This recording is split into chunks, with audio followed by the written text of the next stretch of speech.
Bismillahirrahmanirrahim. Rabbi shrah li sadri wa yassir li amri wahlul 'uqdatam min lisani yafqahu qawli. Assalamualaikum warahmatullahi wabarakatuh. Oke teman-teman, kembali lagi bersama saya Alvin Syahputra dalam podcast Pemuda Mijah. Nah, untuk para subscriber AFC TV mungkin agak kaget ya, nama channelnya berubah menjadi Pemuda Mijah. Nah, saya mau jelaskan sedikit tentang channel ini. Nah, dulu kan nama channelnya AFC TV yang mengupload video mungkin bebas, apa saja video dimasukin. Sekarang mungkin lebih berfokus ke podcast dan namanya juga berubah menjadi Pemuda Mijah. Nah, untuk yang belum tahu apa sih Pemuda Mijah tuh? Jadi, Pemuda Mijah saya mengambil dan teman-teman saya dari asal kata mungkin pemuda hijrah.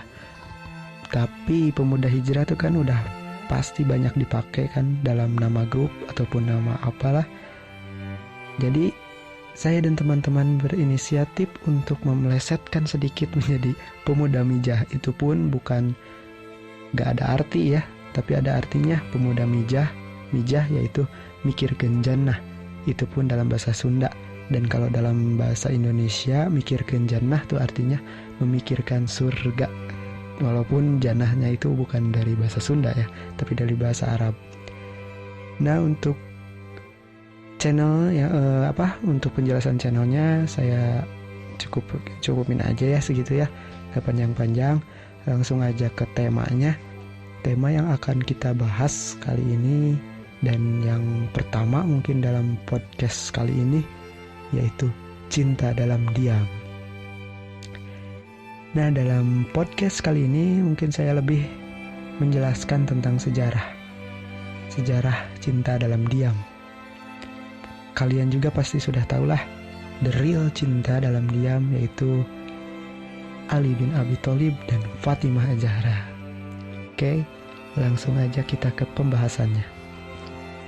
Berbicara cinta dalam diam mungkin tidak asing lagi bagi kita para jomblo fisabilillah. Asik.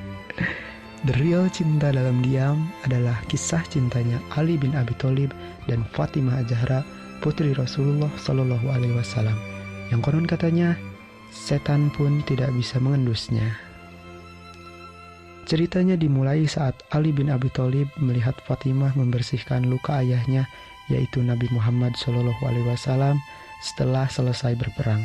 Jadi ketika Rasul udah pulang perang, sisa-sisa luka-luka yang ada di badan Rasulullah tuh dibersihkan oleh Fatimah. Nah, dari situ ketika Ali melihat, mulai tumbuh benih-benih cinta. Asik. Tapi pada saat itu ketika Ali berniat ingin melamar Fatimah, kondisi Ali sedang gak punya apa-apalah. Jadi agak minder gitu waktu mau melamar Fatimah tuh. Tapi Ali untuk mencoba mengumpulkan hartanya, dan bila mana sudah sampai untuk melamar Fatimah, Ali mencoba memberanikan diri untuk melamar Fatimah. Tapi sebelum hartanya terkumpul untuk membeli mahar buat Fatimah dan melamar Fatimah, di tengah perjalanan menabung itu ada yang menggoncangkan hati Ali bin Abi Thalib. Apa itu? Abu Bakar As-Siddiq ingin melamar Fatimah. Waduh. Nah, di situ hati Ali pun tergoncang ya. Jadi belum juga sampai buat nabung udah keduluan katanya gitu mungkin. Siapa sih yang gak kenal Abu Bakar As-Siddiq, orang yang terhormat, orang yang derajatnya tinggi pada zaman Rasulullah Shallallahu Alaihi Wasallam. Dalam hati Ali bin Abi Thalib, dia gak pede gitu. Mungkin kata dia, udahlah, mungkin pasrah aja. Pasti Rasul nerima Abu Bakar As-Siddiq katanya mungkin ya. Jadi saat itu hati Ali sangat sedih sekali. Namun Allah berkata lain, ya muqallibal qulub, wahai zat yang maha membolak-balikan hati. Mungkin Allah membolak-balikan hati Rasulullah sehingga Rasulullah menolak lamaran Abu Bakar As-Siddiq. Dari situ Ali pun senang kembali. Tapi gak lama Ali berpikir, aduh tapi kalau Abu Bakar pun ditolak, gimana saya, katanya mungkin ya. Gak kurang apa gitu Abu Bakar. Pada waktu itu orang yang terhormat, orang yang terpuji pun ditolak oleh Rasul. Gimana Ali pada saat itu yang gak punya apa-apa? Ali pun merasa lebih gak pede. Tapi gak lama kemudian datang kembali yang ingin melamar Fatimah, yaitu Umar bin Khattab. Seorang yang gagah berani, orang yang berwibawa pada saat itu, orang yang paling ditakuti pada saat itu melamar Fatimah Az-Zahra. Hati Ali pun kembali tergoncang dan makin gak percaya diri. Katanya, aduh, Umar mau melamar Fatimah nih. Pastikan Umar bisa jaga Fatimah secara gitu.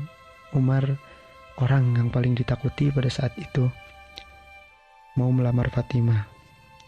Jadi Ali, udahlah, pasti Umar diterima oleh Rasulullah. Tapi sama seperti Abu Bakar As-Siddiq, Umar pun ditolak. Dan ketika mendengar hal itu, Ali senang. Tapi kesenangan itu sama seperti sebelumnya menjadikan Ali menjadi gak percaya diri. Mungkin semakin gak percaya diri karena Abu Bakar As-Siddiq aja gak diterima, Umar juga gak diterima, apalagi saya, katanya ya. Mungkin Rasul punya standar di atas Abu Bakar dan Umar. Kalau saya melamarnya pasti gak diterima. Tapi setelah pertimbangan yang begitu besar, Ali pun coba buat memberanikan diri melamar Fatimah. Jadi mau diterima, mau ditolak itu urusan ntar, yang penting coba dulu aja. Gaskeun kalau orang pemuda-pemuda zaman sekarang bicaranya ya. Nah, ketika sampai di kediaman Rasulullah, Ali pun menemui Rasulullah dan oleh Rasulullah dipersilahkan duduk.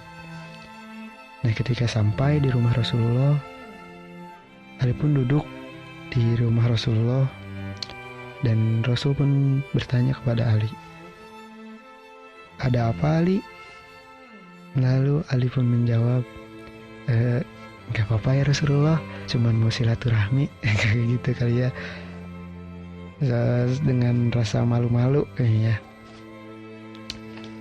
Tapi Rasul gak langsung, oh iya ya udah, enggak. Rasul kembali nanya lagi, ada apa Ali?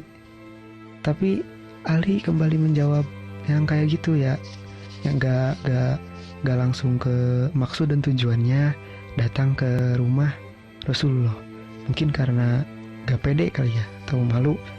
Tapi mungkin Rasulullah udah tahu gitu. Lalu Rasul bertanya kepada Ali, Ali, bagaimana kamu dengan Fatimah? Ali pun langsung gitu, gak nyangka gitu bisa Rasulullah bisa bertanya kayak gitu. Kebayang gak sih orang yang kalian cintai, orang yang kalian sukai dan udah kalian anggap tuh udah nih udah cocok nih lah, pokoknya udah cocok, orang tuanya ngomong yang kayak gitu, nanya kayak gitu. Tapi itu juga ya karena Ali cintanya cinta karena Allah yang mengikat cinta mereka berdua. Lalu Ali menjawab, iya ya Rasulullah, kedatangan saya ke sini untuk melamar Fatimah. Tapi Ali pun langsung curhat, tapi saya tidak mempunyai apa-apa ya Rasulullah. Lalu Rasulullah bertanya, kamu mempunyai apa saja di rumah? Saya hanya mempunyai pedang, unta, dan baju besi. Lalu kata Nabi, oke, pedangmu masih kamu pergunakan untuk membela agama Allah. Untamu masih kamu gunakan untuk membantu pekerjaanmu di rumah. Maka pakailah baju besimu sebagai mahar. Lalu Ali dari situ seneng tuh, lamarannya diterima. Mungkin kalau sekarang tuh ya, jadi trending topik di Instagram sama di Twitter, hashtag Ali diterima. Asik, keren ya. Lalu Rasulullah pun berbicara pada Ali, wahai Ali, bergembiralah, sesungguhnya sebelum aku menerimamu, Allah sudah menikahkanmu di langit. Wis, keren gak tuh? The real cinta dalam diam. Jadi kisah ini menceritakan, atau sejarah ini menceritakan kedua pasangan yang dari dulu memendam cintanya. Karena dalam sebuah riwayat juga ada percakapan Fatimah Az-Zahra dan Ali bin Abi Thalib ketika sudah menikah. Fatimah berbicara gini, wahai Ali, dahulu sebelum aku menikah denganmu, sebenarnya aku itu mencintai seorang laki-laki. Nah, Ali itu pasti, wah, cinta siapa nih, katanya ya mungkin. Lalu Ali bilang, kalau begitu kenapa kamu tidak menikahi laki-laki itu? Lalu Fatimah pun tersenyum, sampai Ali pun merasa bingung. Nah, kenapa senyum gitu ya? Lalu Fatimah pun ngomong ke Ali gini, ya, saya dulu mencintai seseorang sebelum menikah denganmu. Siapa itu? Yaitu kamu, wahai Ali. Wah, langsung baper tuh Ali di situ. Ya gitu. Jadi sebelum menikah tuh Ali sama Fatimah sebenarnya udah saling mencintai, tapi mereka memendam rasa itu karena Allah. Jadi sehingga mereka dipertemukan dan dijodohkan oleh Allah.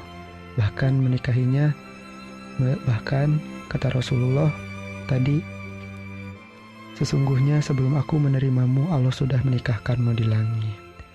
So sweet gitu.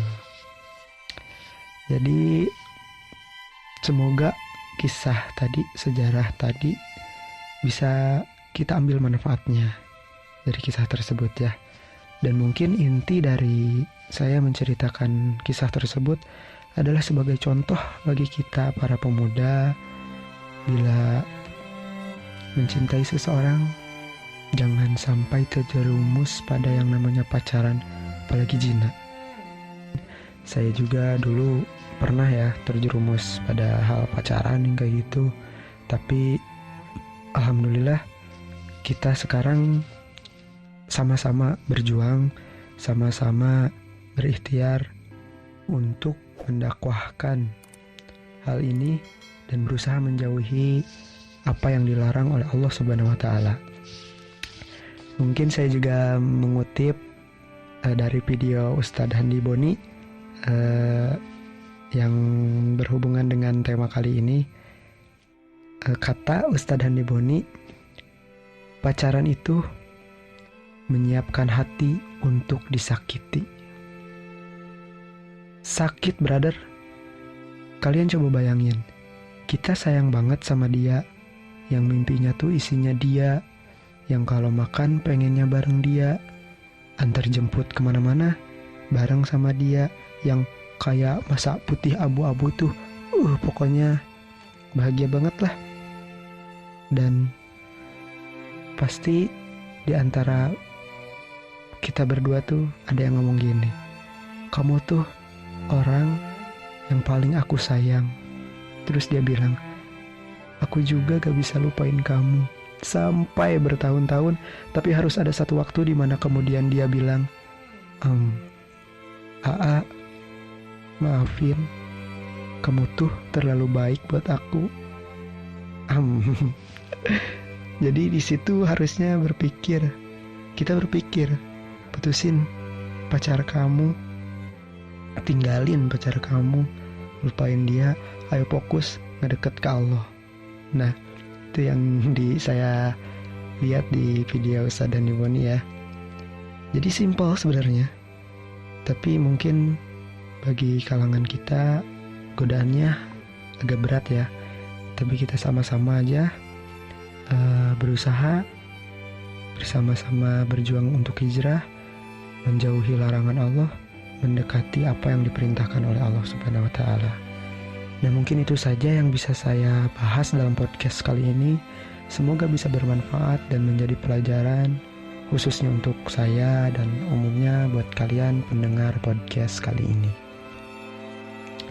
Dan saya tegaskan sejak pembicaraan saya atau cerita sejarah yang saya sampaikan tadi, yang benarnya itu mutlak dari Allah Subhanahu wa Ta'ala, dan yang keliru ataupun yang salah itu mutlak dari diri saya pribadi. Wallahu a'lam bishawab. Wabillahi taufiq wal hidayah. Wassalamualaikum warahmatullahi wabarakatuh.